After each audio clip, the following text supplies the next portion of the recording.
Welcome to Sally Speaks Mindset Podcast. I'm your host, Sally Arkell Bowles, your high performance success and mindset mentor. I firmly believe that you deserve to create the wealth, wellness, and wisdom you've always desired. This podcast is your go-to source for inspiration, education, and motivation to guide you on your path to success. Each episode features exceptional guests who are leaders in their respective fields, sharing their incredible stories and journeys to empower and uplift you. Welcome, everybody, to Sally Speaks Mindset Podcast. I am Sally Arkell Bowles, and I'm a high performance coach and mentor to women and executives out in the workplace. So I am so excited today. This is the first time I've had a podcast with Sally.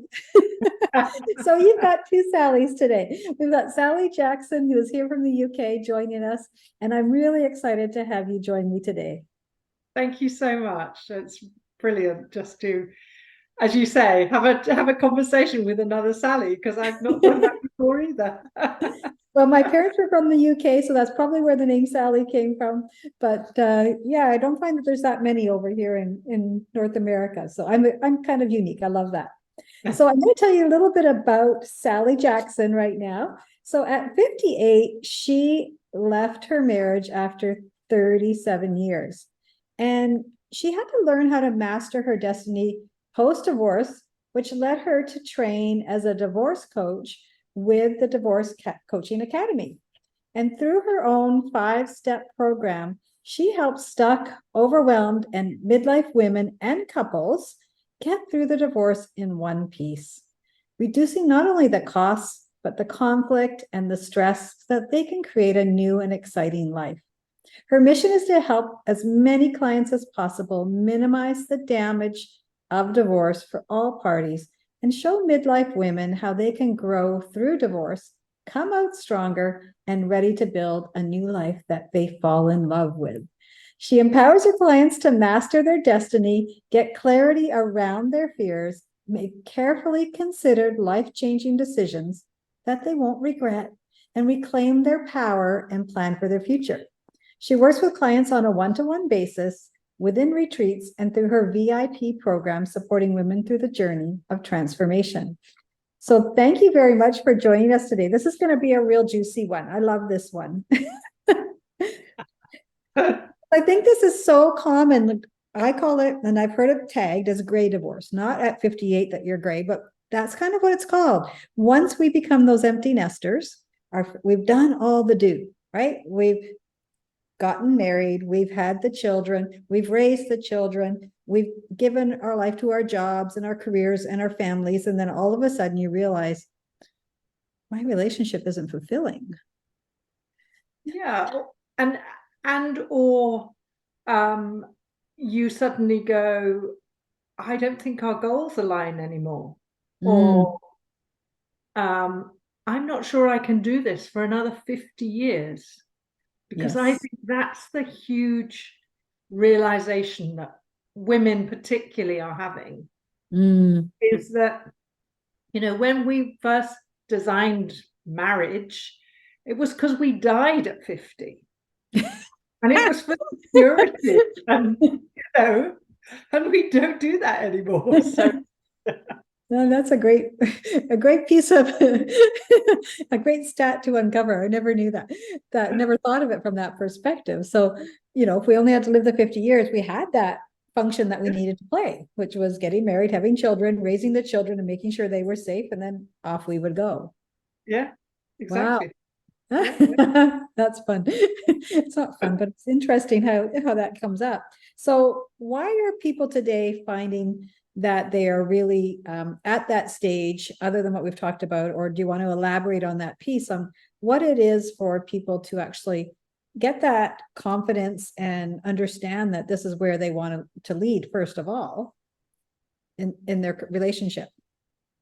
Well, I tend to work with couples who've been in relationships for a longer time. And a lot of the couples, or a lot of the women that come to me, actually, they don't know whether they can leave, want to leave when they start. They just have this gut feeling that actually there might be more for them. So that's often where we start. And the reality is that for many women, they've lost sight of who they are. They no longer know what they want. Yes. And so there's a big piece of work around actually helping them reconnect with who they are. Yeah, and I think that's a big piece of it, because we do lose ourselves in being the wife, being the mother, some maybe grandmothers, being the great person at work, looking after our parents that are aging. And so we kind of become the caregiver of looking after everybody else but ourselves. Yeah, and go through the menopause. Oh, and right. That's a fun one. Probably be promoted at work if you're in work to a position where you're now beginning to perhaps feel that you're not quite as respected as you were, or those kind of questions about women are leaving the workforce in droves in their 50s. And it's not all menopause, I don't think. I think there's changes in the brain. I think there's changes in what people are looking for. I mean, the research is really clear about women are looking for purpose and flexibility, and actually they want that from their relationships as well. And if they find they haven't got that, then often that's when they start to get that feeling. Yeah, I think it's so true, because I also work with a lot of women that are in their 50s and they're in their corporate career. They've done all the things that we've talked about. Some are already divorced, some are thinking about it, but a lot of them have just lost their desire and their purpose in life, and then their passion. They want to have some fun again. They want to be reconnected and feel youthful and really just enjoy their life. They've done everything for so many other people, but they want to get back out and have something that they can work toward that's going to fire them up inside to be able to really show up as the person that they truly want to be. So how does one go about understanding what it means to love ourselves again?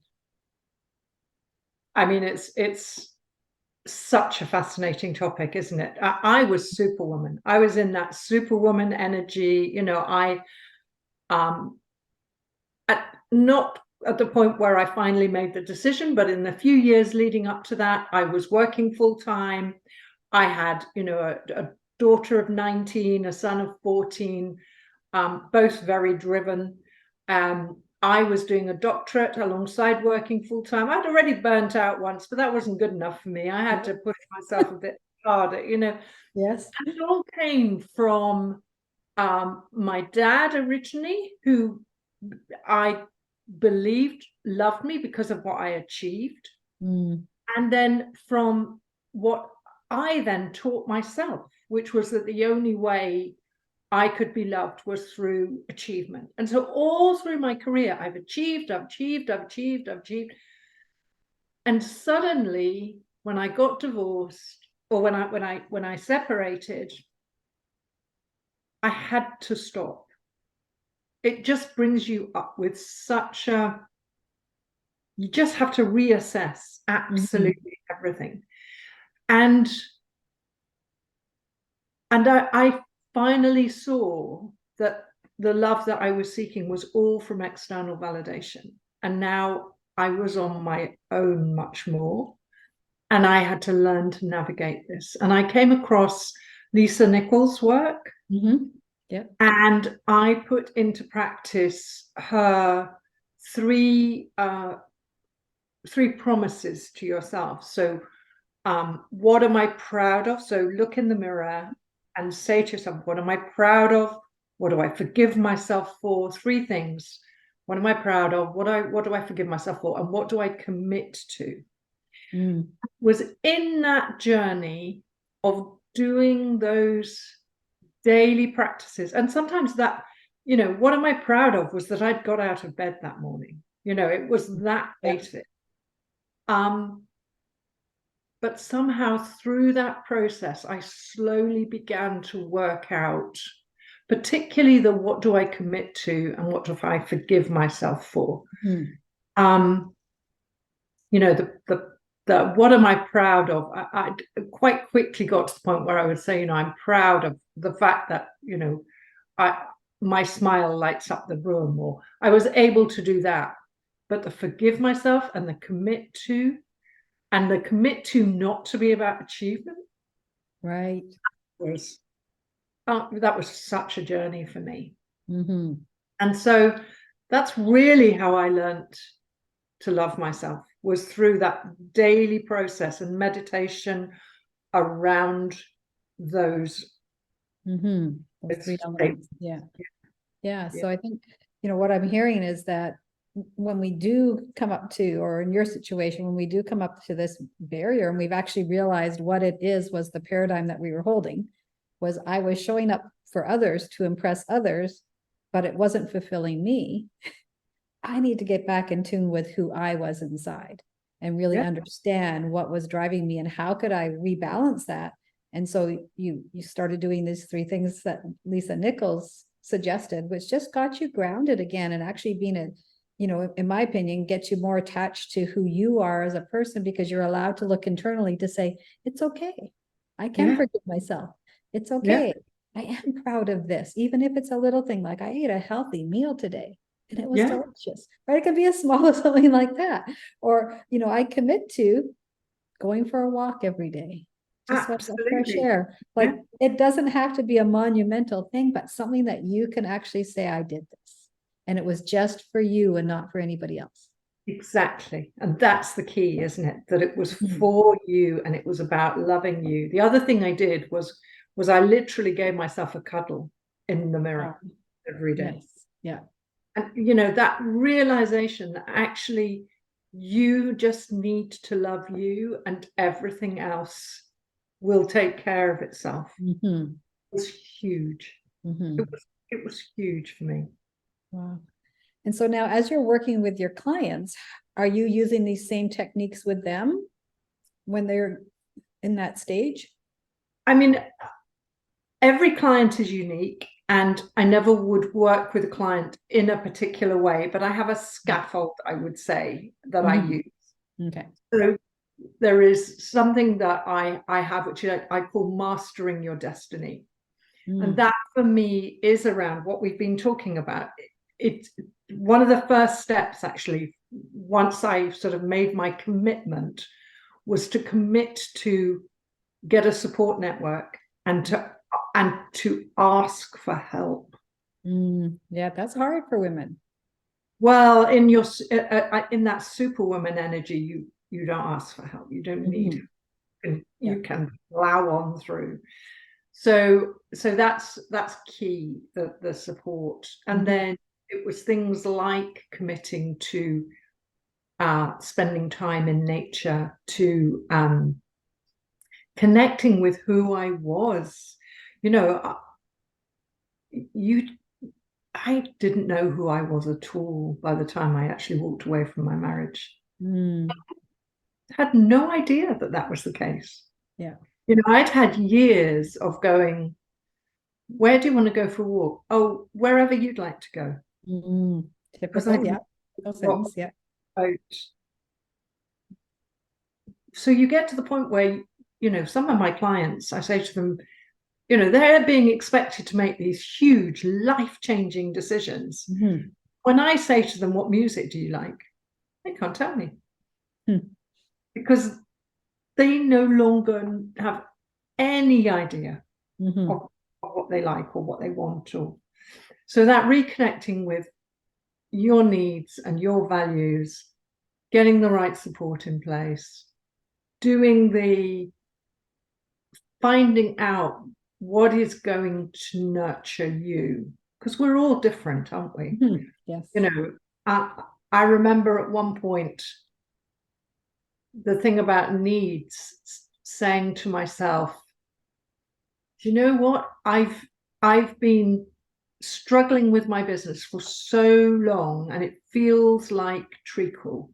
What I need to do is to let this business go and just accept that for a short time I can't work. And when you're in, for Superwoman to actually acknowledge that and not be burning out, yeah, I mean, that was huge. yes. Yeah. Yeah, I mean, it's that self-realization. And the question that you posed there, or the statement that you made about, what type of music do you want to listen to tonight? Where would you like to go for dinner? What should we do this weekend? I caught myself, my husband and I, in that trap as well, because he loves being out in his kayak on a lake and he loves being in the mountains. I love being by the ocean, and we have all of those at our doorstep.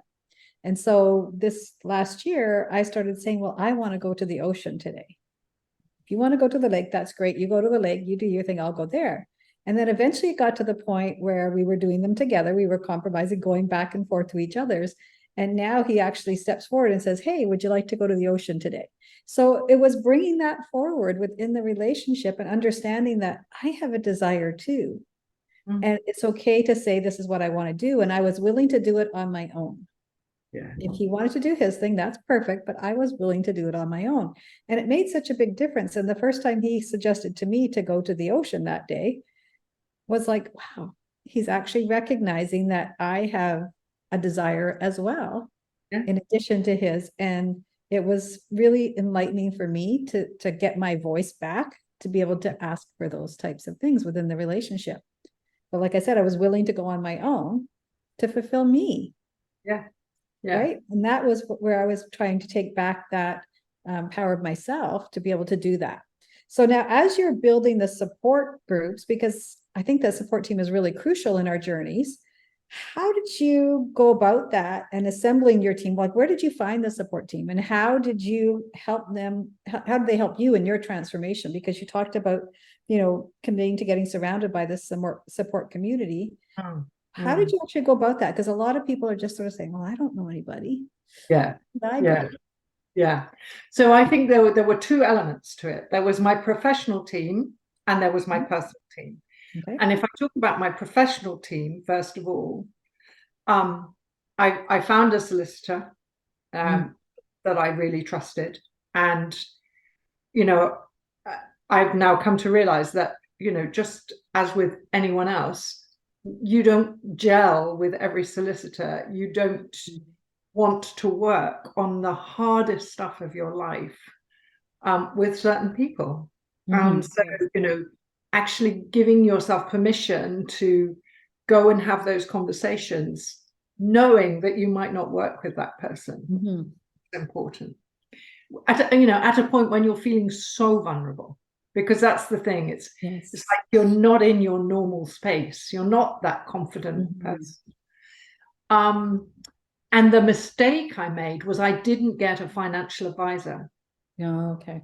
I would always say to women in midlife, get a financial advisor, because pensions are so misunderstood. And in the UK, at least, a woman is, the pension is part of the pot. Yes. And so many women in the UK will say, oh, well, he said I can have the house and you can have the pension, and he'll keep his pension. And actually the truth is that the pension's possibly worth 3 times what the house is, and they have no idea.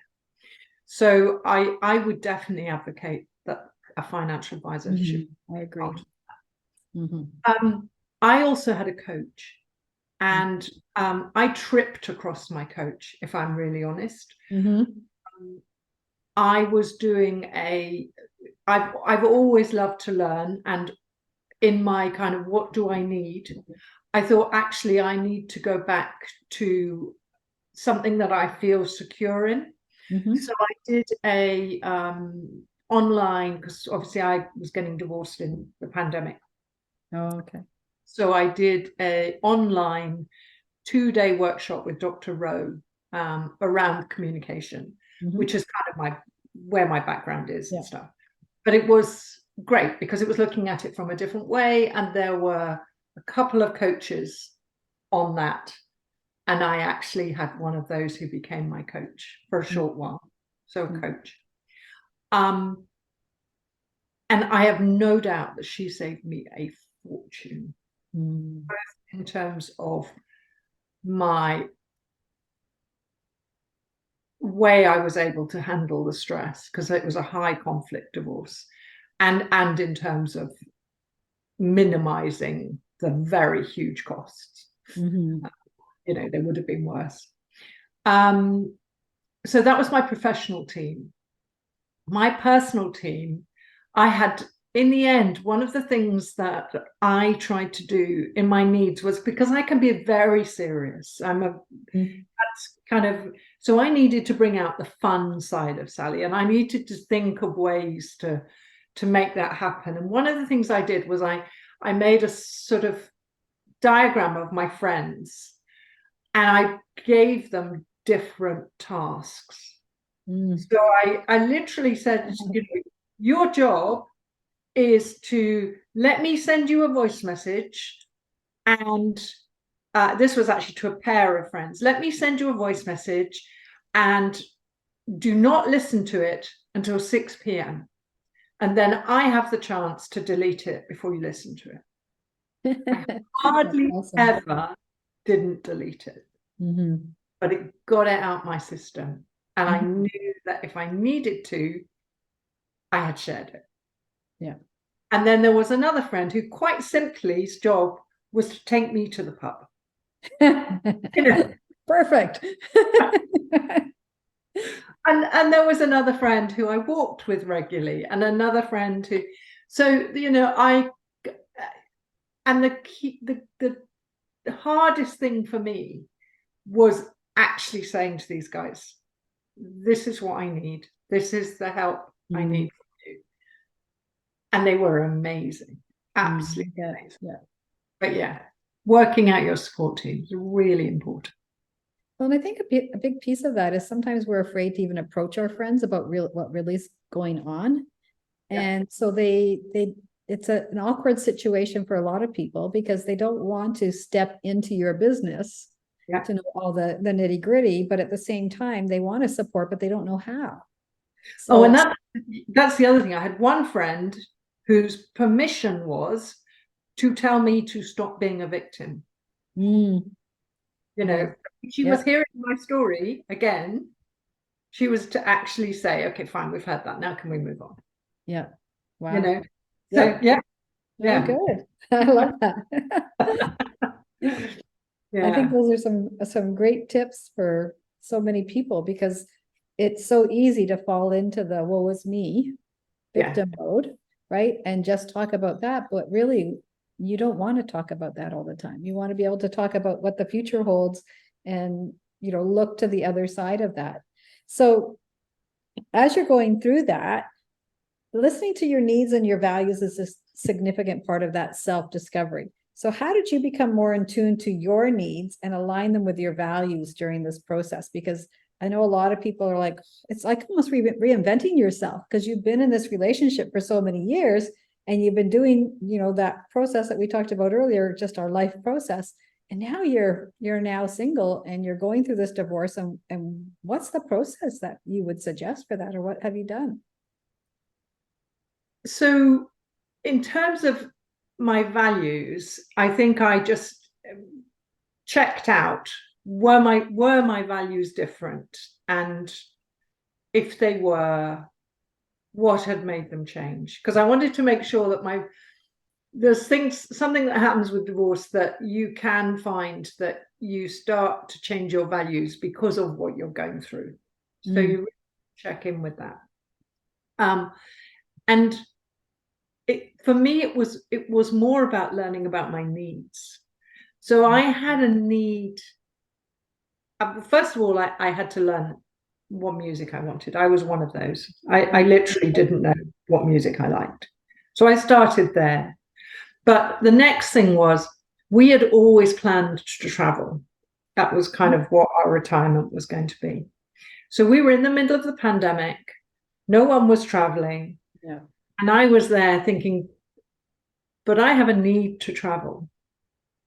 And I just went to myself, well, what one thing could I do that would bring me a little bit closer to working out if I still want to travel? And I found the most amazing group called 5W, or Women. I'll give you the proper name for it, but it's Women Worldwide. And it is women from 52 countries who travel.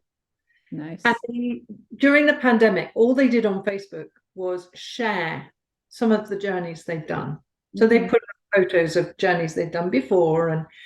And for about 6 months, I watched that group and was just inspired by these amazing women who were generally older than me, done the most amazing journeys. And that just helped me to see that if they could do it, why couldn't I do it?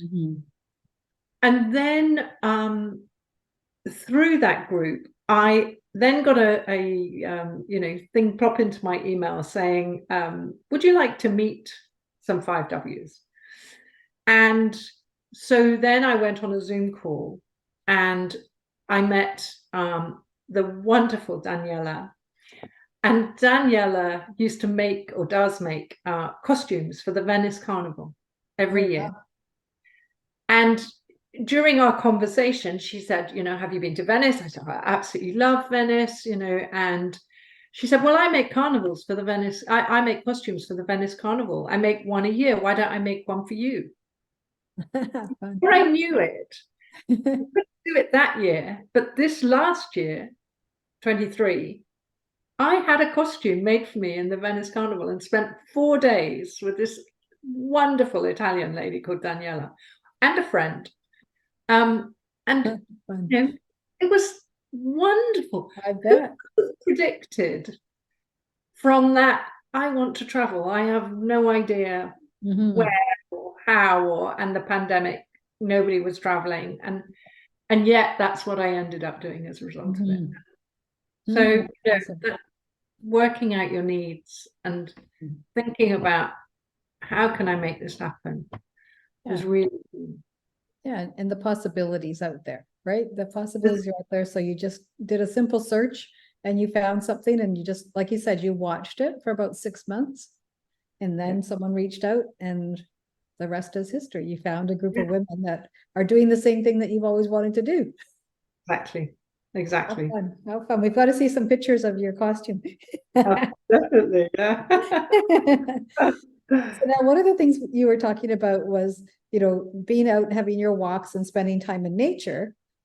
So tell me a little bit about that aspect of your journey. Is that something that you really find that contributes to transformation to people, to just get out of their environment and out into nature?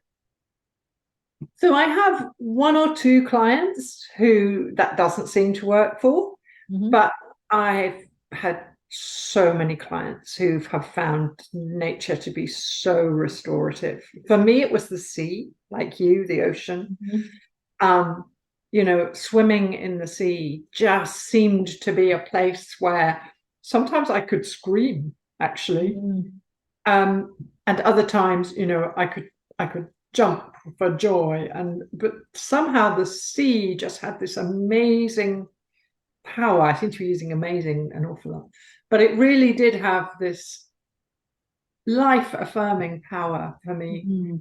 And other days I would just walk beside it, and I would walk along and I would close my eyes and I would just smell the sea air and listen to the waves and almost feel that energy. And that energy was like it filled me up. It's the only way I can explain it. So it didn't matter if it was a cold day or if it was, a lovely warm day, or it always has a different impact for you if you are willing to really embrace it in its full beauty, I guess. Yeah, I agree. We do a lot of hiking and camping and boating and all those types of things. But when I'm at the ocean, I just find the movement and the activity and just watching the birds and everything else around me and the tide coming in and out, etc., just really fills me. And my husband loves the challenge of being on the top of a mountain. So we hike up mountains all the time, right? And I've had to learn to overcome a fear of heights, but I go to all these mountains with him all the time. And it's a great, number one, it's great for us for exercise, but it is just getting away from everything and allowing yourself to just be with nature and get rid of all that other clutter that is around us in our day-to-day life. I think it's very freeing from that perspective. So now I understand that you have a 5-step process for working with your clients. Do you mind telling us a little bit about that? So the first one we talked through really is mastering your destiny. The next one is getting clarity around your fears. Mm-hmm. And then moving on from that, then it's around understanding your boundaries, communication, conflict. They're often interlinked, in fairness. And then you're reclaiming your power, which is very much around what is it that you are doing currently that actually depletes you. What is it you are doing that replenishes you? And I'll often find things like, I was talking to a client today, and she is in Spain. Her ex-partner is in Thailand, about to get married. And she's been left with the dog. And the dog is a massive depletion on so many different levels. Even though she quite enjoys having it in the house, it's not her dog. She knows it's not her dog. You know, and it's about understanding those things that may seem insignificant, but actually really deplete you of your energy, that reclaiming your power. And then finally, envisaging your future. Right. So now I love that part. I think this is all great. And I think we've talked about most of it, but tell us about how we transition to actually come out that other side with a vision of what we really want to create for our future. So I think that is around learning to trust yourself. It's absolutely huge. And I think it's something we underestimate an awful lot. And it comes in stages, you know, that trusting yourself to maybe go out for the first time in a not in a date, but in a group of people, and actually introduce how you want your story, how you want your story to be known. How are you going to portray it? Are you going to portray it as a victim, or are you going to portray it as actually somebody who's thriving? And trusting that you can deliver it in the way you want to. Even that is so, but rebuilding that trust in yourself, rebuilding your belief in what you deserve. And then also forgiveness. That whole journey of forgiving yourself, but also forgiving the other people who are involved.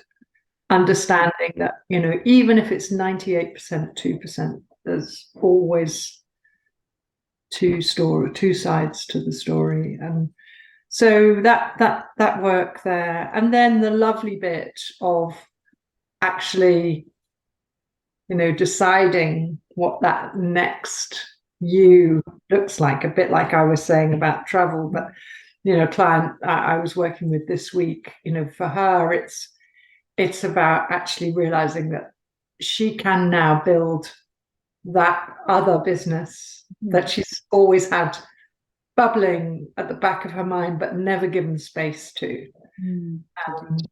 Yeah. So giving yourself back that permission to just embrace what you get to create now for your future. And, you know, I think the work that you're doing is allowing them to let go of the past in a way that's not going to hold them back, acknowledging it, giving that forgiveness, understanding that, you know, this is the way that you are, and that's the way that your spouse was. But now being able to really reinvent yourself and get back to who truly you are today and what you're wanting to have, and then also to be able to start to live your life on purpose. Absolutely. Yeah. Awesome. And, you know, for some people that's about going, Another client of mine, that's about, I'm going to get a motorhome and I'm going to go around New Zealand and I'm going to, you know, Yeah. she's always had a big catering organization with a big team. And no, actually, what she really enjoys is the cooking. Mhm. How could she do that and do that in a way that would light her up? Well, if And she was traveling around New Zealand and, so it's yeah. suddenly realizing that the world is your oyster, that your choices are huge. Mhm. And actually that's so empowering. Mhm. Absolutely. Getting back to who you truly are and doing the things that you choose to do. Yeah. And I think there's a lot of, I have a friend as well that did the same thing after her divorce, and she went down to Hawaii to live with one of her children and their family for a while. And then she came back to Canada and she bought a travel home type of thing that was, easy. It's like a one-piece unit. And she just traveled around and was camping by herself in these campgrounds, and she just loved it. She just loved it. It was just so fulfilling for her to just have that freedom to choose to do what she wanted to do when she wanted to do it. And I could see the difference in her as she Yeah. evolved to that level, from the stress to, the Yeah. Mhm. And I think, it is a really, you can't minimize it. It is a really difficult time. Even when, it's pretty amicable, it's still difficult at times. It is. Yeah. It is a journey, but it's a journey with a, and with a whole new opportunity. Yeah.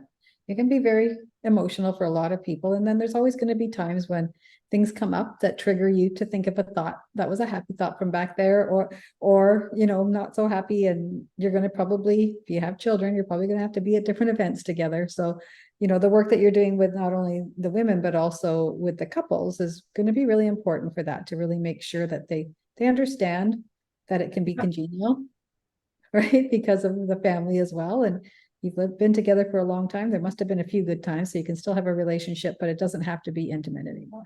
Yeah. Yeah. And a lot of the work I do with the communication and conflict actually isn't just with the partner, it's also with the adult children. So they can be quite divisive. Yes. So. Yes. I can see that. See why that would happen. So now I really appreciate this conversation today, Sally. What is the best way for people to connect with you, and how can we serve? The best way to connect with me is actually either through LinkedIn or Sally at Sally Jackson. Okay. Perfect. And how can you serve? Well, is there any tips or tricks that you want to have, or do you have a PDF that you could share with people on, some tips that they could take from this to be able to just go and say, okay, that makes sense? So on my website, I've got some resources there. The other thing, I guess, is I've got the retreat that I'm going to be running at the end of May, beginning of June, which is in Banyoles in Spain, with Nice. a divorce lawyer. So she's also a coach, and that will be, I think that will be a magical place. Okay. Yeah. So we'll put the links up for all of those in the podcast so that you can find those things, because if you're happy to be at that stage where you're even curious whether this is the right timing for you to approach Sally, don't be afraid to reach out, because she's an expert. She'll be able to guide you. And I think that, anybody that wants to go on a retreat in Spain, reach out. If you're, wanting to be surrounded, like she said, with a supportive community, that's what's going to help you to move through to that next level. And so I want you to really think about, how could you start stepping beyond your comfort zone and stepping into those new beautiful shoes that you've been dying to wear, and just do what's important to you. And so that's amazing that you have this retreat coming up in the spring. I think that'll be like, oh my gosh, that'll be so much fun. They're going to have fun and they're going to leave with a 90-day plan. So, Oh, perfect. Okay, so it's a double win. yeah. Excellent. So it's a business write-off, just so you know. Because you will come up with a plan. So excellent. Well, is there any last words, Sally, that you'd like to share, or are we good for the day? Thank you so much for giving me the opportunity to share my story. Yeah. Excellent. Well, thank you so much for joining us today. I loved having another Sally here. It's you don't meet many of us, so you've got two in one today. Thank you so much, Sally, for sharing all of your brilliance. I really appreciate you and your time. Thank you. Thank you for tuning in to Sally Speaks Mindset podcast. We hope this episode has inspired and empowered you on your quest for success and personal growth. If you're ready to take your success journey to new heights, connect with me, Sally Arkell Bowles, your high performance success and mindset mentor. Whether you're an executive, entrepreneur, or part of a dynamic team, I'm here to help you navigate challenges, supercharge your mindset, and drive exceptional results. Together, we'll embrace a transformative approach, breaking through limitations and opening doors to uncharted territory. No matter your industry or profession, my mission is to empower you to excel. From leadership development and sales excellence to personal empowerment, we'll tailor a journey that aligns with your unique goals. Connect with me and start your transformational journey today. Let's collaborate on unleashing your full potential and creating a future filled with success and growth. Don't forget to follow, like, comment, and share to spread empowerment. You can find more about me and connect with me through the links provided in the show notes. Thank you for being part of the Sally Speaks Mindset podcast community. Stay empowered, stay motivated, and keep working towards the success you deserve.